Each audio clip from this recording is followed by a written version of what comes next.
بسم اللہ الرحمن الرحیم۔ ریڈیو تہران سے عالمی خبرنامے کے ساتھ میں ہاشم علی۔ پہلے خاص خبروں کی سرخیاں۔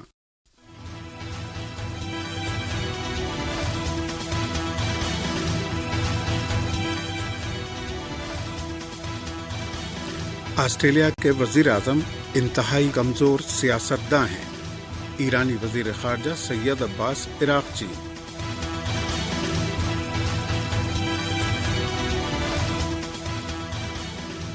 پاکستان میں سیلابی ریلوں کی تباہ کاریاں، پنجاب میں سینکڑوں دیہات زیر آب۔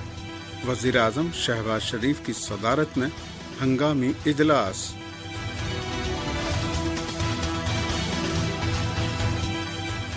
ہندوستان پر 50% امریکی ٹیرف کا نفاذ، ہندوستان کا سخت رد عمل۔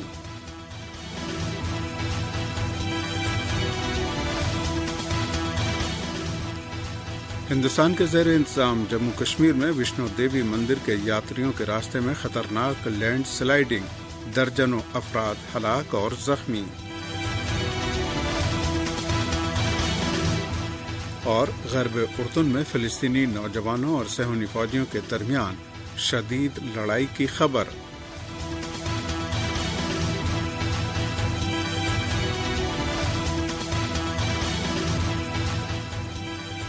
اب خبریں تفصیل سے۔ ایک حماقت آمیز بہانے کے تحت ایران کے ساتھ سفارتی تعلقات منقطع کرنے پر مبنی آسٹریلیا کے فیصلے پر وزیر خارجہ سید عباس عراقچی نے سخت رد عمل ظاہر کیا ہے۔ کینبرا نے آسٹریلیا کے چند شہروں میں یہودیوں کے مذہبی مراکز پر حملے کا الزام تہران پر عائد کیا ہے اور اس بہانے ایران کے سفیر کو ناپسندیدہ شخصیت قرار دیا۔ تہران میں اپنے سفارت خانے کو بند اور سفارتی عملے کو ایران چھوڑنے کا حکم دیا ہے، جس پر وزیر خارجہ سید عباس عراقچی نے رد عمل ظاہر کرتے ہوئے کہا ہے کہ میں مطلوبہ جنگی مجرموں کے ساتھ کسی موضوع پر متفق نہیں رہا ہوں، لیکن نیتن یاہو کی بات اس معاملے میں بالکل درست ہے کہ آسٹریلیا کے وزیر اعظم ایک انتہائی کمزور سیاستداں ہیں۔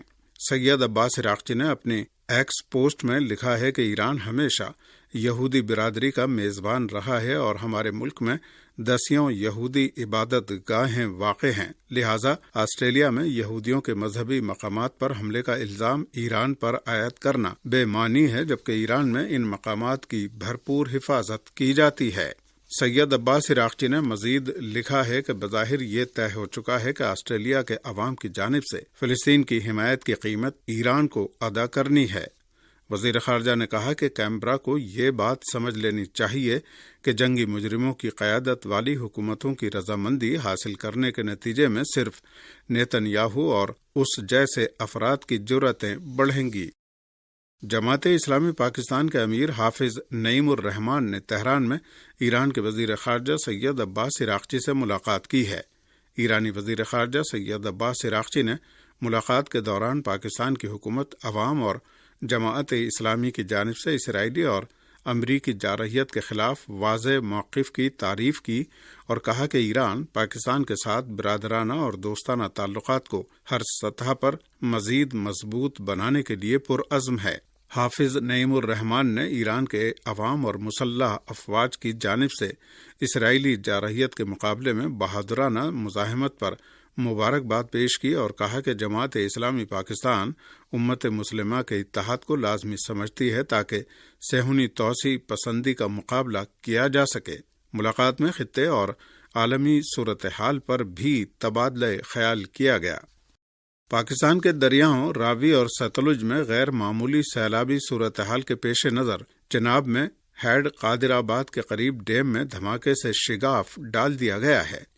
پاکستانی میڈیا کا کہنا ہے کہ ہندوستانی ہائی کمیشن کی جانب سے پاکستان کو سیلاب سے متعلق فراہم کی گئی نئی معلومات کی بنا پر دریائے چناب اور راوی کے مختلف مقامات پر فیلڈ الرٹ جاری کر دیا گیا ہے۔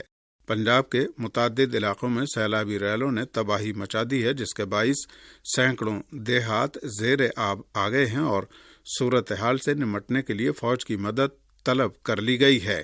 اس درمیان پاکستان کے وزیر اعظم شہباز شریف نے پنجاب میں سیلاب کے ممکنہ خطرات سے نمٹنے کے لیے تمام انتظامی اقدامات فوری طور پر کیے جانے کی ہدایت کر دی ہے۔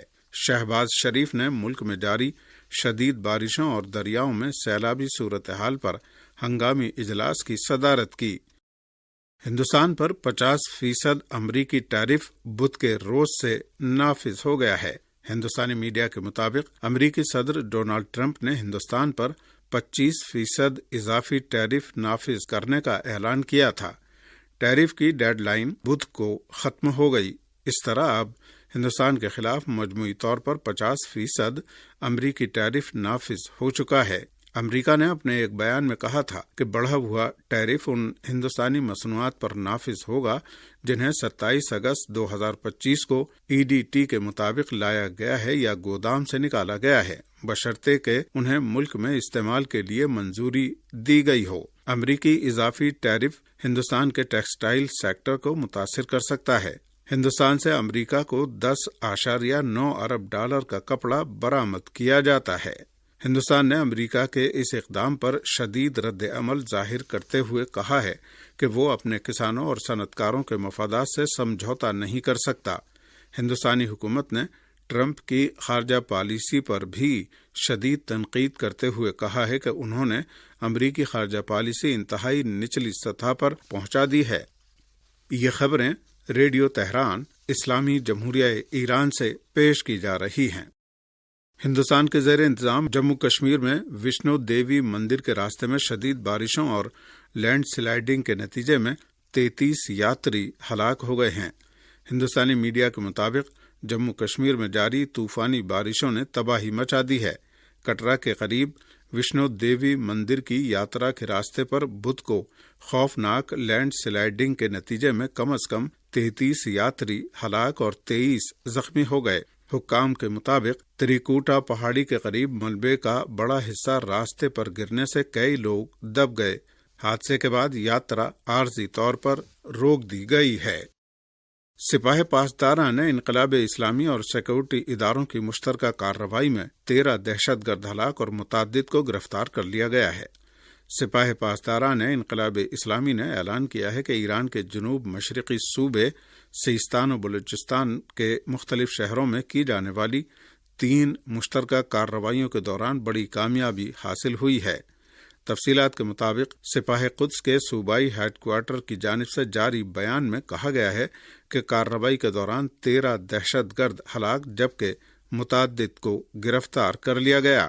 ترجمان کے مطابق یہ کارروائیاں بدھ کی صبح ایران شہر خاش اور سراوان میں سپاہ اور فوج کے جوانوں اور امام زمانہ کے گمنام سپاہیوں کی شراکت سے انجام پائیں۔ غرب اردن میں فلسطینی نوجوانوں اور صہیونی فوجیوں کے درمیان شدید لڑائی کی خبر ہے۔ فلسطینی ذرائع نے بدھ کے روز نابلس شہر میں صہیونی فوجیوں اور فلسطینیوں کے درمیان جھڑپوں کی خبر دی ہے۔ الجزیرہ چینل نے میڈیکل ذرائع کے حوالے سے رپورٹ دی ہے کہ تقریباً 80 فلسطینی نابلس میں ہونے والی جھڑپوں میں زخمی ہوئے ہیں۔ رپورٹوں سے پتہ چلتا ہے کہ آنسو گیس کے گولے فائر کیے جانے کے نتیجے میں کئی صحافی بھی زخمی ہوئے ہیں۔ میڈیا ذرائع نے غرب اردن کے قدیم شہر نابلس پر بھی فوجی حملے کی خبر دی ہے۔ یمن کی فوج نے ایک بار پھر غاصب اسرائیلی ٹھکانے پر میزائل حملہ کیا ہے۔ صہیونی میڈیا ذرائع نے یمن سے مقبوضہ فلسطین کی جانب میزائل فائر کیے جانے کی بدھ کو خبر دی۔ موصولہ رپورٹ کے مطابق میزائل حملے کے بعد بین گورین ایئرپورٹ بند کر دیا گیا۔ صہیونی حکومت کی فوج نے معمول کے مطابق دعویٰ کیا ہے کہ جو میزائل یمن سے فائر کیا گیا ہے اسے روک لیا گیا۔ صہیونی فوج کے مطابق یمن سے میزائل فائر ہونے کے بعد مختلف علاقوں میں خطرے کے سائرن بجنے لگے۔ یونیسیف نے اس بات پر زور دیتے ہوئے کہ غزہ میں بچے انتہائی خطرناک اور شدید غذائی قلت کا شکار ہیں اور موت اور تباہی و بربادی ان کی زندگی کی حقیقت بن چکی ہے، کہا ہے کہ غزہ کے 10 لاکھ سے زیادہ بچے شدید نفسیاتی صدمے کا شکار ہیں۔ اقوام متحدہ کے بچوں کے فنڈ یونیسیف نے غزہ میں بچوں کی ابتر صورتحال پر اپنی تازہ رپورٹ میں اعلان کیا ہے کہ غزہ میں جاری اسرائیلی حملے بچوں کی روزمرہ کی ایک خوفناک حقیقت کا حصہ بن چکے ہیں۔ اس سلسلے میں ایک پریس ریلیز میں مشرق وسطی اور شمالی افریقہ کے لیے یونیسیف کے regional director for support and communications Ammar نے کہا ہے کہ شہیدوں اور زخمیوں کے علاوہ غزہ پر جاری اسرائیلی بمباری نے تقریباً 11 لاکھ بچوں کو ناقابل علاج نفسیاتی اور جذباتی صدمے سے دوچار کر دیا ہے، جس سے ان کی نفسیاتی نشو و نما کو شدید نقصان پہنچا ہے۔ وینزویلا کی حکومت نے ملک کے سمندر کے قریب 3 امریکی ڈیسٹرائر روانہ کیے جانے کے بعد ساحلی علاقوں میں گشت کے لیے اپنے جنگی جہاز اور ڈرون بھیجے ہیں۔ فرانس نیوز ایجنسی کے مطابق وینزویلا کے وزیر دفاع ولادیمیر پیڈرینو نے سوشل میڈیا پر ایک ویڈیو پیغام میں اپنے ملک کے ساحل پر ڈرون طیاروں کی بڑے پیمانے پر تعیناتی، بحیرہ کیریبین میں گشت شروع کرنے اور علاقائی سمندر میں بڑے بحری جہازوں کی موجودگی کی خبر دی ہے۔ وینزویلا حکومت نے یہ قدم ایسے حالات میں اٹھایا ہے کہ جب امریکہ اور وینزویلا کے درمیان کشیدگی میں اضافہ ہوا ہے اور واشنگٹن نے منشیات کی اسمگلنگ سے نمٹنے کا دعویٰ کرتے ہوئے 3 بحری بیڑے اور 4000 سے زیادہ میرینز وینزویلا کے ساحل پر روانہ کر دیے ہیں۔ پینٹاگون نے اعلان کیا ہے کہ وہ یوکرین کے لیے ERAM میزائلوں کی تیاری اور توسیع میں تیزی لانے کے لیے $68 کروڑ سے زیادہ مختص کرے گا۔ ایسے حالات میں کہ جب واشنگٹن ایک طرف ماسکو اور کیف کے درمیان جنگ بندی کی کوشش کر رہا ہے، پینٹاگون نے اعلان کیا ہے کہ وہ یوکرین کے لیے ERAM میزائلوں کی تیاری اور توسیع میں تیزی لانے کے لیے $68 کروڑ سے زیادہ مختص کرے گا۔ پینٹاگون نے، جو شروع سے ہی جنگ میں یوکرین کے اہم حامیوں میں سے ایک رہا ہے، امریکی صدر ڈونلڈ ٹرمپ کے بیانات کے باوجود کہ وائٹ ہاؤس اب یوکرین کو مالی اور فوجی امداد فراہم کرنے کا ارادہ نہیں رکھتا، فنڈ مختص کرنے اور یوکرین کو میزائل اور اینٹی ایئر کرافٹ سسٹم بھیجنے کا اعلان کیا ہے۔ اور اسی کے ساتھ ریڈیو تہران سے خبریں ختم ہوتی ہیں۔ سنو دوستوں، نیوز تو سب سنتے ہیں، پر اپنے دوست سے سنا کیا؟ صداقت اخبار میں آپ کا سواگت ہے۔ صداقت اخبار میں ہم صرف نیوز والے نہیں ہیں، ہم آپ کے دوست ہیں۔ آپ کے علاقے کی تازہ خبریں سیدھا آپ کے پاس، گلی محلے کی باتیں ہوں یا بڑی خبریں، سب کچھ ملے گا یہاں۔ ہمارا ماننا ہے کہ آپ کو سب پتہ ہونا چاہیے اور آپس میں جڑے رہنا چاہیے۔ تو نیوز سننے کا مزہ اب تھوڑا اور پرسنل بناتے ہیں۔ صداقت نیوز نیٹ ورک کے YouTube چینل پہ آ جاؤ، ایک دم تازہ خبریں پاؤ اور ایسے لوگوں سے جڑو جو واقعی میں پرواہ کرتے ہیں۔ یاد رکھنا، یہ صرف اخبار ہی نہیں، آپ کا دوست بھی ہے۔ پر ہو، دوستوں کو شیئر کرو اور ساتھ مل کے جانکاری میں رہو۔ مس مت کرنا، ابھی سبسکرائب کرو اور نوٹیفیکیشن آن کر دو تاکہ کوئی بھی خبر چھوٹے نہ، کیونکہ صداقت اخبار میں ہم صرف خبریں نہیں، ہم آپ کی کہانیاں شیئر کرتے ہیں۔ صداقت اخبار لوگوں کو جوڑتے ہوئے، کہانیاں بانٹتے ہوئے، چینل پہ ملتے ہیں۔